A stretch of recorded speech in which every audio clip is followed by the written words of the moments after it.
Vous allez super bien. Alors désolé pour le bruit, c'est ma chaîne, elle adore jouer avec son tracteur. Quand on parle du loup, voilà. Donc j'avais dit que je ferais une vidéo sur les hobby horse, sur leur hobby horsing, etc., etc.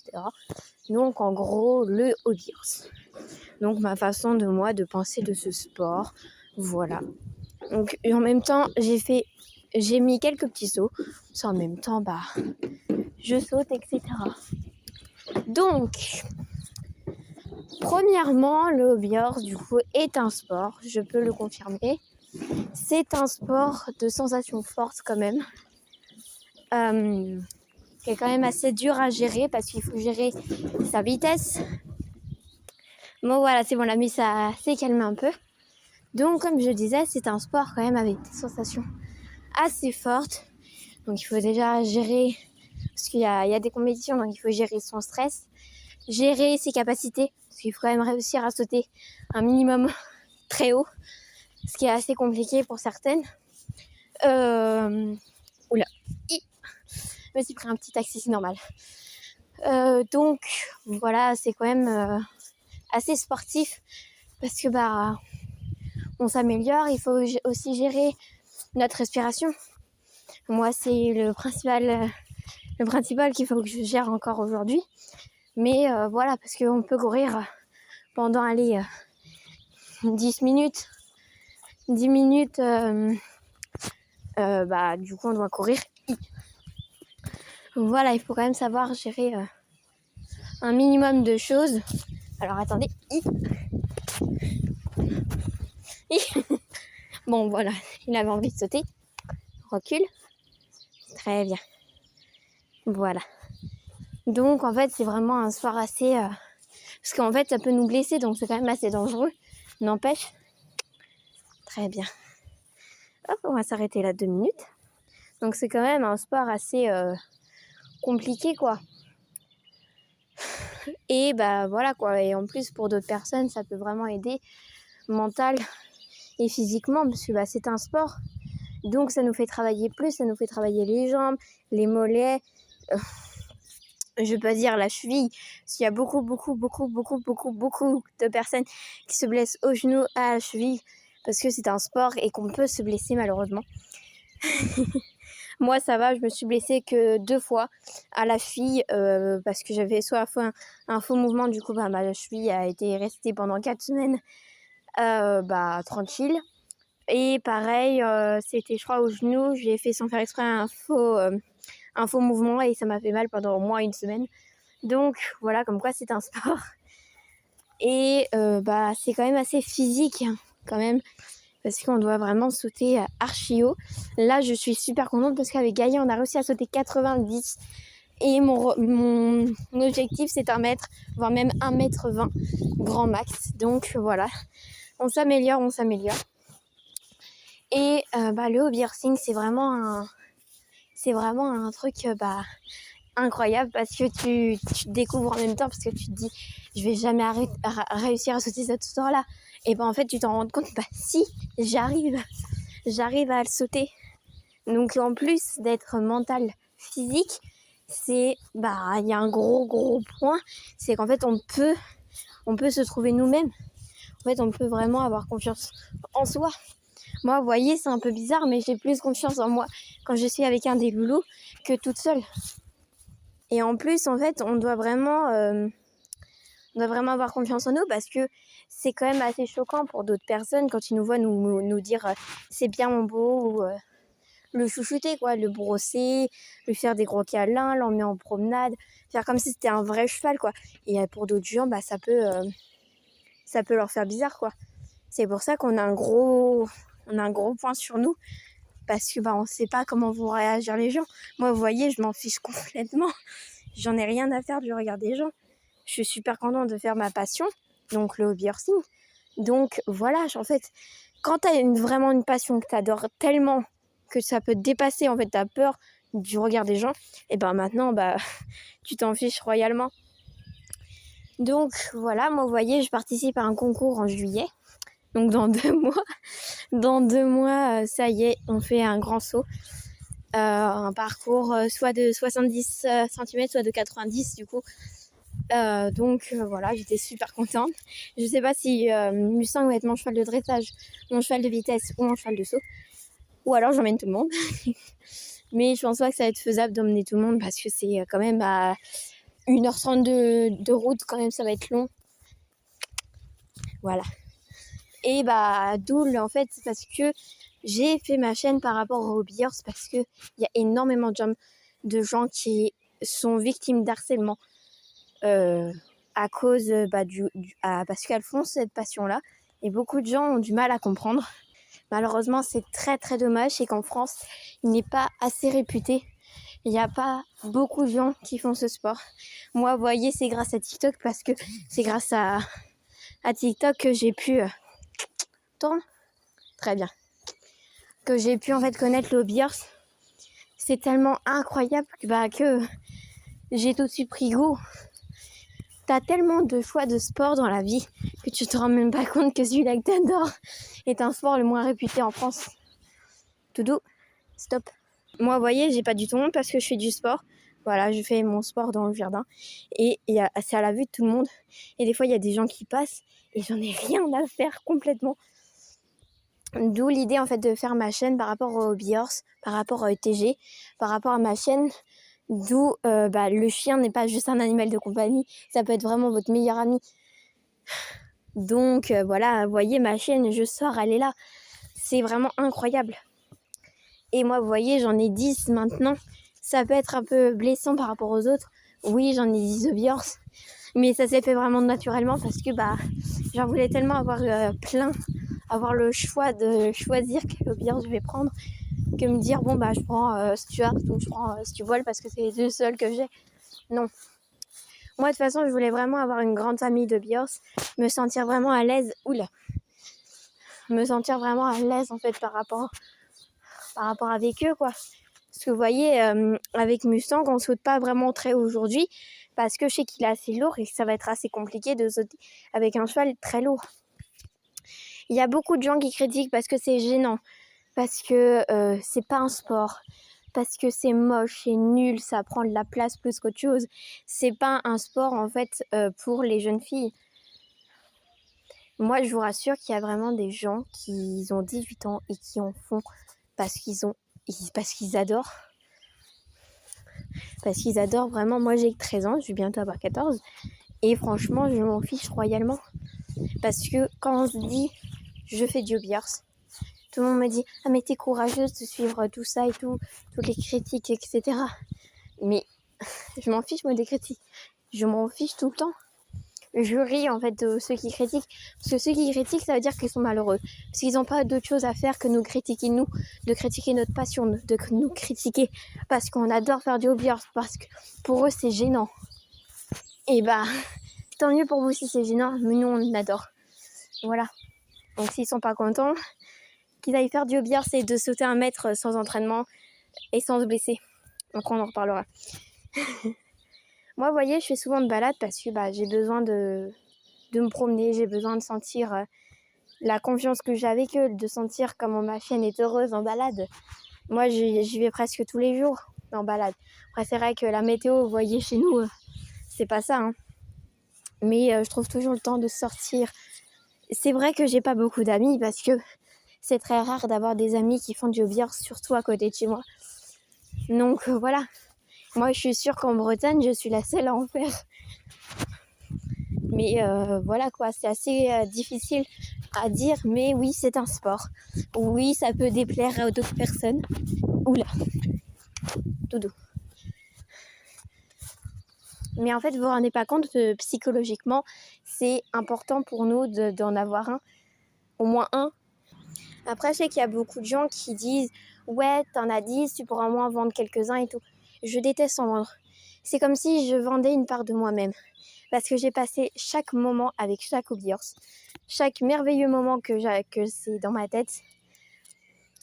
Chaque moment, quand je l'ai ouvert, quand je l'ai fait, quand j'ai appris à voir son potentiel au saut ou en dressage ou même en cross. Et voilà quoi. Tout doux. Oula, c'est bas. Mais en fait, vous vous rendez pas compte que nous, psychologiquement, ça nous rend heureuse. On a le sourire tous les jours parce qu'on se dit « Ouais, je suis hobbyhorseuse. Ouais, j'arrive à rire au nez des gens parce qu'ils me critiquent parce que je fais du hobbyhorsing. » Après, c'est vrai que pour d'autres personnes, ça peut être gênant parce que on se fait un cheval à bâton et en fait, on est super heureuse parce que avant, il y a très longtemps, le cheval à bâton était considéré comme un jouet en bois parce que c'était dans la chambre des enfants et tout tralala. C'est vrai qu'il y en a qui sont quand même assez vieux école, mais ils s'en rendent pas compte que maintenant d'aujourd'hui, le hobbyhorse c'est considéré comme un sport. En fait, les gens, quand vous critiquez, vous renseignez même pas. En fait, c'est réellement un sport. Demandez à Google, demandez à Siri, demandez à qui vous voulez, mais c'est un sport. Demandez aux proches, à ceux que vous connaissez qui font du hobbyhorse avant de critiquer. Disiez-vous, est-ce que c'est un sport, oui ou non? À savoir que c'est physique parce qu'on fait du saut en hauteur. On fait du saut en hauteur, on fait des mouvements de dressage très compliqués parce qu'on doit y arriver à être plus proche de ceux qui font de l'équitation pour être vraiment bien quoi. Et en fait, vous vous rendez même pas compte qu'en fait, c'est les gens qui font du hobbyhorse, Mais voilà, c'est vraiment très physique, c'est vraiment très mental. Et ça nous fait énormément de bien et ça, malheureusement, il y a des gens qui ne comprennent pas. Donc, oui, c'est un sport. Pour les gens qui se posent la question, c'est un sport. Oui, ça nous fait énormément de bien. Oui, ça peut être gênant parce que ça vous plaît pas. Hein. Mais ceux qui font vraiment du hobbyhorse, ceux qui osent pas en fait sortir parce qu'elles font du hobbyhorse. Regardez-moi ce chat là. Toujours aussi mignon. Hein. Bah ouais, toujours aussi sage aussi. Toujours aussi beau gosse. Avec son collier là en jams. Regardez-moi ce bleu. Mais oui, c'est vrai, pour des personnes, ça peut être gênant. Pour d'autres, c'est assez compliqué parce que elles osent pas sortir de chez elles parce que elles font du hobbyhorse. Il faut vraiment qu'elles soient cachées, qu'elles cachent leur hobbyhorse quand elles sortent.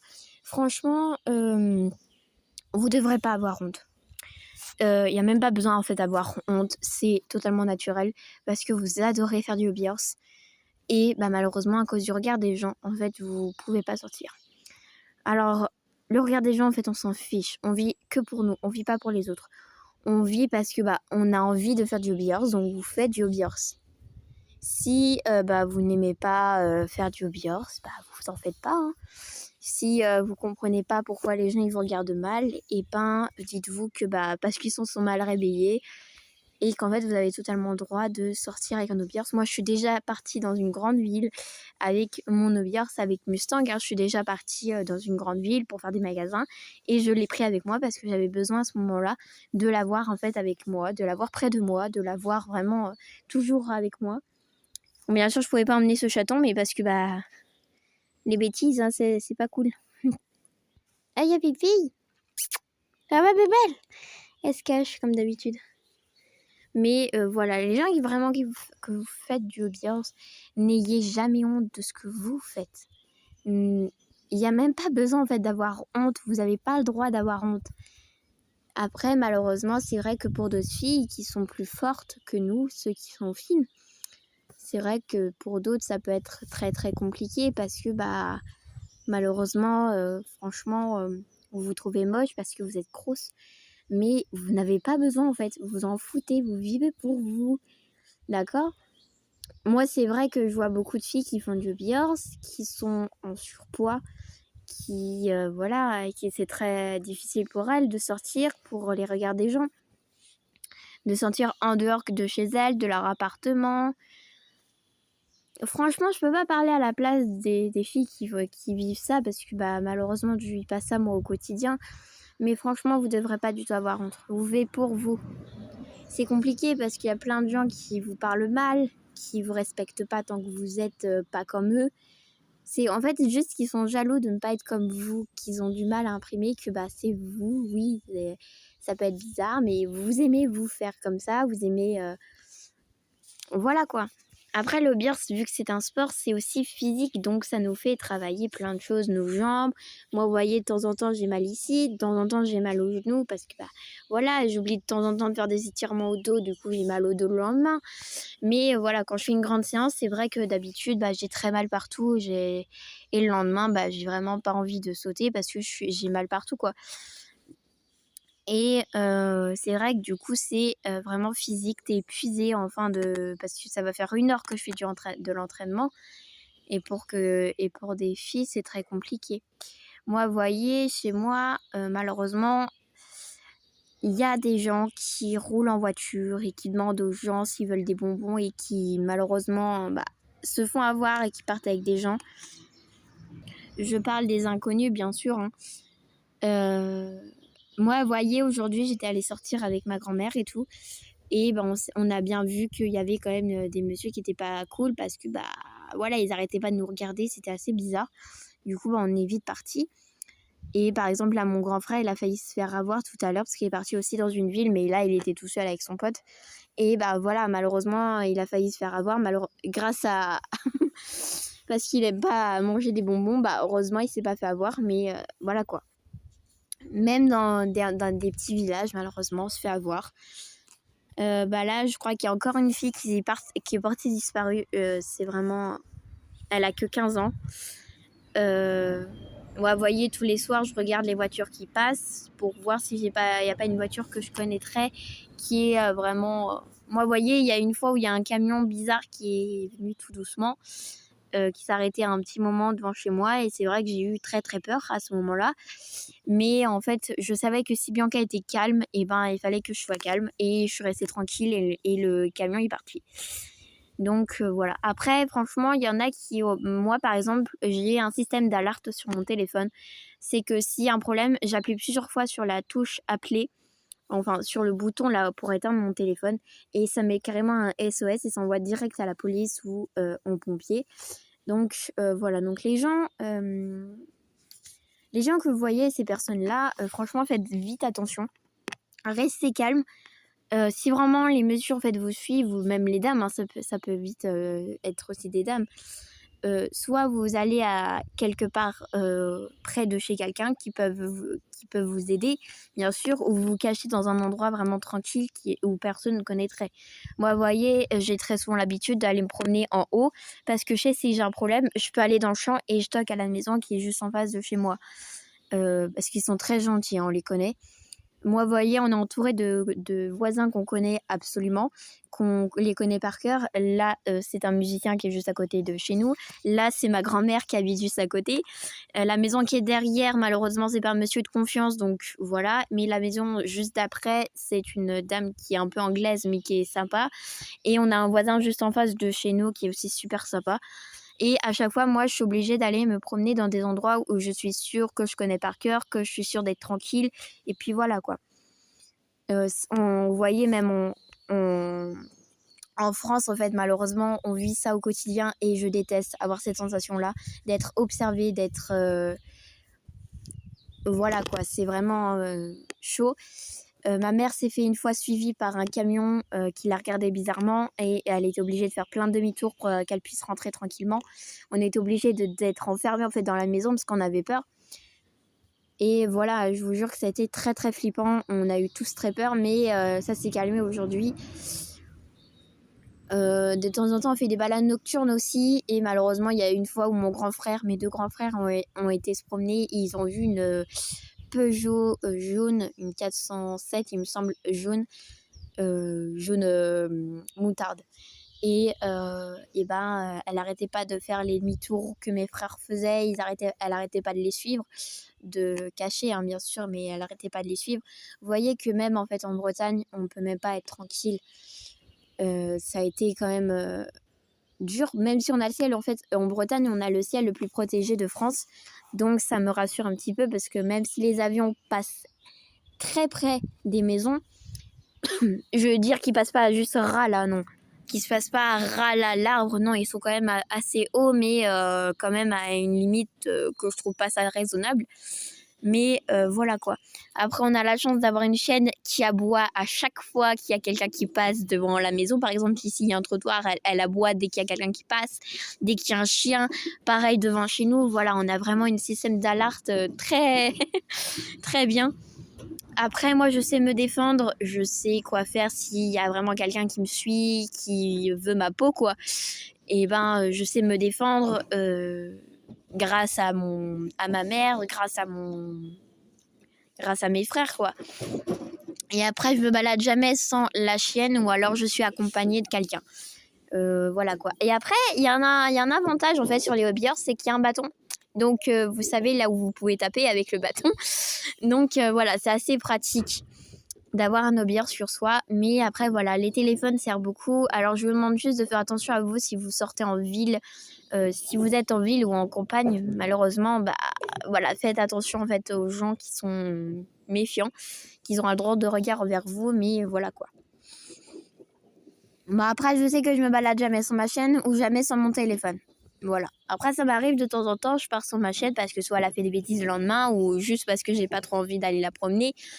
Et du coup, je pars tout seul en aubière, ou alors parce que j'ai envie de m'arrêter plusieurs fois, de faire des photos, j'ai pas le temps de m'en occuper. Donc, voilà. Donc, voilà, c'était tout pour cette petite vidéo. Donc, en fait, on a parlé d'harcèlement. Et surtout, faites très attention à vous dès que vous voyez quelqu'un. Donc, je vous conseille soit de courir, soit... courir, non. Soit d'être accompagné quand vous sortez, soit d'avoir un téléphone sur vous ou quelque chose qui peut blesser quelqu'un. Un couteau, par exemple, ou n'importe quoi. Moi, je sais que ma mère, elle a une batte dans son coffre de sa voiture parce que, malheureusement, nous, on vient de Paris, donc voilà, on connaît un peu cette histoire-là. Mais voilà. Après, en Bretagne, c'est vraiment très tranquille. On n'a pas eu trop de ça. C'est surtout dans les grandes villes qui se passe ça, parce que du coup, il y a plusieurs enfants disparaissent, quoi. Je sais pas si vous avez vu le petit Émile. Je sais pas si vous avez vu les informations. Ouais, j'ai que 13 ans et je regarde les informations. Oui. Le petit Émile, et il y a une autre fille de 14 ans et une de 15 ans qui sont portées disparues. Et malheureusement, le petit Émile, on l'a retrouvé apparemment des moitiés de son corps. C'est flippant. C'est pas du tout rassurant. Mais voilà, en fait, on fait de son mieux. Moi, je souris tous les jours. J'essaye de me dire que ça m'arrivera pas. Et que ça m'arrivera jamais. Mais voilà, quoi. Après, moi, vous voyez, cette petite boule de poil, elle est tout le temps à côté de moi. Ou elle est toujours en train de surveiller les voitures. Et en fait, on sait quand c'est pas des bonnes personnes, c'est que la chaîne, en fait, elle aboie carrément dessus. Alors que si c'est des bonnes personnes, en fait, la chaîne n'aboie pas du tout dessus. On a fait l'expérience, je vous jure. Mais voilà, quoi. C'est assez flippant quand même de se dire on veut en fait aller en Bretagne pour être tranquille et qu'en fait on peut même pas sortir sans rien. Je trouve ça très dommage quand même d'avoir une France aussi, désolée de le dire, mais aussi irresponsable que ça. On a beau avoir un président, pour certains ils adorent le président, je vous juge pas, mais moi personnellement je le déteste, j'ai envie de le tuer, voilà quoi. C'est vraiment la pire personne au monde. Il y a des gens qui me contirent et qui me jugeront pas. Parce que franchement, la guerre en Ukraine, maintenant l'Ukraine veut la Russie en fait veut carrément attaquer la France. Vous voyez bien. Après, nous on sait qu'on peut aller parce que nous on est presque au bout de la Bretagne, donc en fait sinon on prend un bateau et on va jusqu'en haut. Là on peut aller se réfugier en Italie ou quoi que ce soit, parce qu'on est vraiment pas très loin, n'empêche. Mais voilà quoi, il faut faire vraiment très attention. Et voilà, donc moi je vous dis que Macron était vraiment un petit con. Il porte bien son nom. Mais voilà, moi je le déteste. À chaque fois que je le vois à la télé, j'ai envie juste de l'égorger parce que j'en ai marre qu'ils nous détruisent autant. Parce que du coup, il fait venir plein de gens en France. Après, il y en a, je sais, beaucoup qui me suivent et qui sont pas de la même langue que nous. Bien sûr, je ne vous juge pas, quoi. Mais en fait, on est en France. En France, c'est les Français. En Angleterre, les Anglais. En Italie, les Italiens. En Belgique, les gens qui sont en Belgique, quoi. L'Espagne, les gens qui sont espagnols, etc., quoi. Normalement, même si c'est la guerre, je vous juge pas du tout. Je sais que c'est très difficile, la guerre. Il y a beaucoup de gens qui sont en Ukraine qui sont venus ici. J'en vois même dans mes rues de temps en temps et qui viennent se réfugier en fait en France parce qu'ils en peuvent plus de la guerre. Il faut vraiment en fait arrêter les guerres, arrêter tout ce massacre et en fait que tout le monde se calme. En fait, s'il n'y a pas d'argent, s'il n'y avait pas de travail et s'il n'y avait pas des gens au-dessus de nous, je vous trouve que le monde sera déjà meilleur parce que du coup, il y aura moins de pollution. il y aura moins il y aura moins de gens qui seront en colère parce que la nourriture augmente, hein, tout augmente, hein. Et surtout que ils n'auront pas besoin de se lever le matin, ils pourraient dormir vraiment complètement, qu'il n'y aura pas à école, voilà. Après, moi, je fais école à la maison, donc je vous juge pas les gens qui vont à l'école. Mais voilà, il y a quand même une grande différence sur tout ça. Et oui, j'ai que 13 ans et j'arrive à me rendre compte de tout ça. Parce que les gens maintenant sont tellement en colère. Moi, vous voyez, il y a des voisins, ils me disent pas bonjour, alors que moi, je dis bonjour. Franchement, j'ai du mal à comprendre les gens. Mais du coup, voilà un petit peu pour aujourd'hui. J'essaierai de faire une deuxième partie peut-être demain si j'ai le temps. On verra bien. Mais du coup, voilà, bye mes l'amour.